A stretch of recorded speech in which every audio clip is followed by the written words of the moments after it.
Mas eu gosto muito de entender mindfulness, a palavra mindfulness, atenção plena, como um estado em potencial do ser humano, né? Um estado de presença, um estado de estar totalmente atento ao que está acontecendo no momento presente.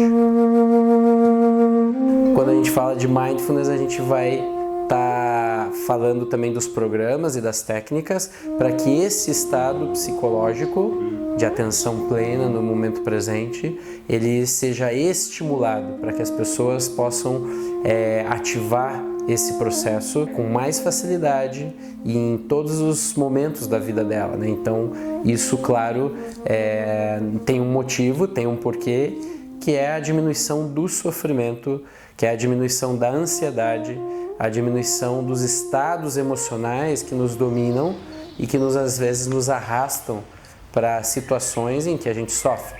Eu vim por ansiedade e insônia. E só que eu descobri muitas outras coisas, né? As técnicas de ancoragem, formas para que eu entendi que meus pensamentos, os cavalos selvagens, né? Eu consegui realmente ver que a atenção plena naquelas técnicas eu poderia trazer novamente naquela atenção plena, respirar e conseguir entrar no estado mais de tranquilidade, né? Porque a ansiedade você tem que buscar uma tranquilidade.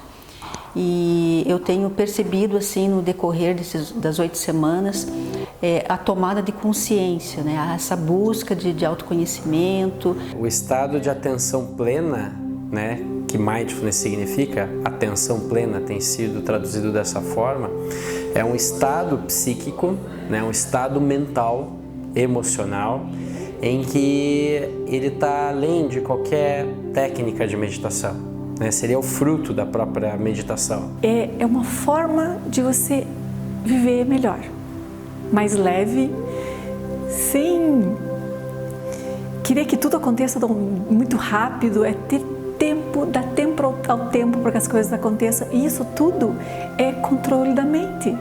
Isso a gente faz com treinamento, mas lógico, com aprendizagem. A gente pode dizer que mindfulness é um tipo de técnica dentro da meditação, mas meditação é um termo muito mais amplo que engloba uma série de métodos para manejar a mente, para treinar a mente, né? E mindfulness é um tipo específico de técnica. É claro, ao longo de milhares de anos, desde que mindfulness é praticado, tanto no Oriente quanto agora no Ocidente, mais recentemente, ele passa pelas técnicas meditativas. Então, para você desenvolver esse estado de mindfulness, para que ele esteja mais disponível a hora que você quiser, a prática meditativa se torna um meio hábil, uma forma de você treinar esse estado psicológico, esse estado mental.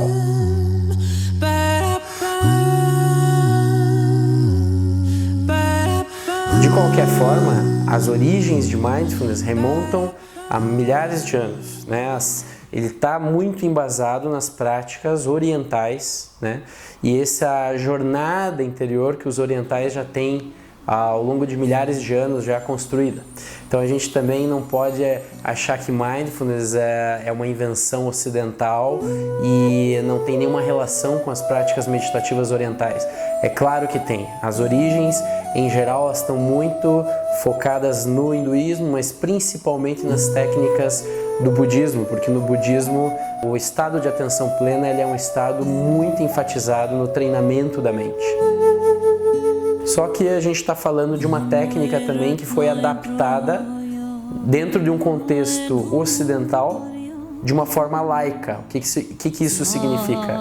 Que não há nenhum viés religioso. Qualquer pessoa, com qualquer religião, em qualquer momento, pode praticar mindfulness. Então é uma prática laica de treinamento da mente, voltada bastante, no contexto ocidental, para a promoção de saúde, para qualidade de vida, né?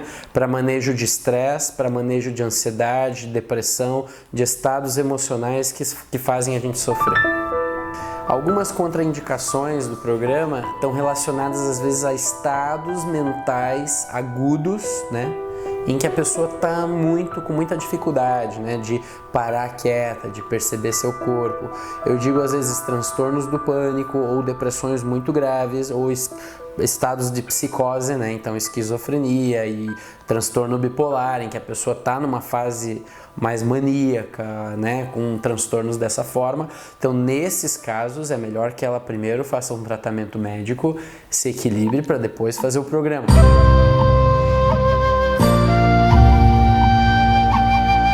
No princípio, eu busquei mais disciplina. Eu achava que eu precisava de disciplina porque eu queria meditar e não conseguia.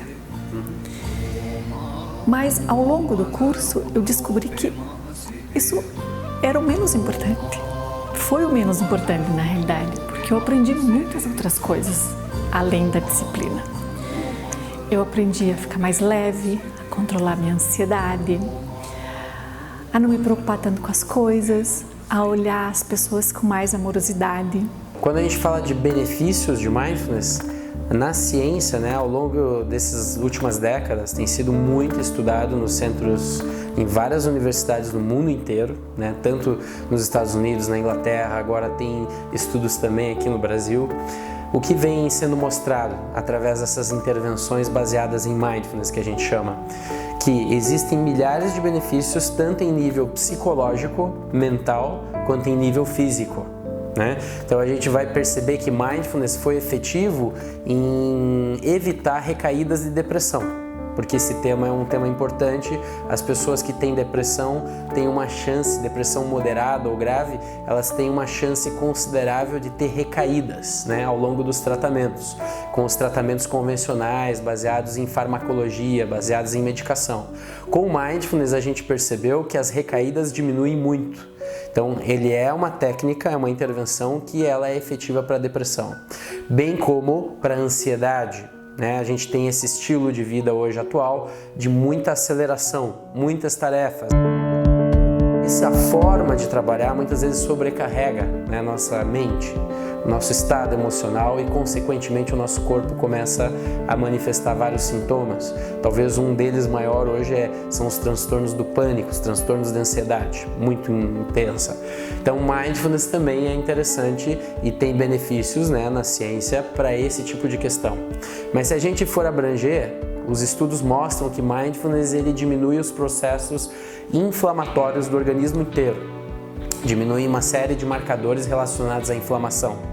Se a gente for pensar em doenças crônicas que nos assolam hoje, hipertensão, diabetes, todas as doenças reumáticas, né, as dores crônicas, elas geralmente estão associadas a processos de inflamação crônica do organismo. Ou seja, a gente pode dizer que mindfulness é uma intervenção que ela vai ajudar nos tratamentos, ela vai ser um adjuvante poderoso no tratamento de uma série de condições dentro da medicina, né? Então, mindfulness também é efetivo para equilíbrio, para diminuir sintomas de uma série de patologias dentro da medicina, todas relacionadas a processos de inflamação crônica do organismo, né? Mas mindfulness também mostra que, além de combater doenças e sintomas, muito melhor que isso, ele promove saúde, ele promove a sensação de bem-estar, de pertencimento, ele promove uma sensação de um significado maior na vida da pessoa, por simplesmente ela estar consciente do corpo dela, da respiração, do momento onde ela se encontra, do que ela está fazendo da vida dela naquele momento. Com o amadurecimento da técnica, a gente começou a perceber nitidamente os benefícios, principalmente em desfazer essa energia negativa que todos nós carregamos. E essa leveza com que a gente perceber as coisas sem entrar em pânico diante do caos ou diante de uma situação inesperada. E simplesmente relaxar, se acalmar, ter um outro olhar, uma outra visão. Por que 8 semanas é interessante, né? Claro que cada encontro do programa tem uma intencionalidade, existe um aprendizado e uma série de técnicas que são passadas. Mas é interessante a pessoa se envolver durante 8 semanas porque ela vai passar a incorporar a mindfulness um pouco mais na vida dela, né? Então, se a gente tem intervenções muito curtas, tem benefício, mas muitas vezes a pessoa não teve a chance de participar, de aplicar aquelas técnicas ao longo, né, de um tempo um pouco maior. O modelo de 8 semanas foi, né, idealizado por quem criou o Mindfulness, que foi o Jon Kabat-Zinn. Então, um americano que dentro do centro de Massachusetts, ele começou a perceber que essas intervenções em 8 semanas eram suficientes, né, para que nos estudos de neuroimagem, para nos estudos também de marcadores sanguíneos, se produzissem mudanças, né, físicas mesmo, com a prática. Então a gente fala muito desse termo de neuroplasticidade, né? Mindfulness produz um processo de neuroplasticidade no teu cérebro, em que você vai perceber estados de resiliência surgindo e também a capacidade de perceber dor, mas não se envolver completamente com o processo da dor, né? Então, e dor, não estou falando só na dor física, na dor mental, na dor emocional também. Eu sou uma pessoa, era bastante ansiosa, tinha bastante dificuldade de lidar com algumas situações, sofria muito com algumas situações. E o Mindfulness, na verdade, trouxe para mim uma reflexão em relação ao que vale a pena. O sofrimento existe e vai continuar existindo, mas perceber que isso não precisa ser eterno, não precisa durar tanto tempo, que a gente pode tomar consciência do que está se vivendo e viver mais plenamente mesmo, sem sofrimentos extras desnecessários.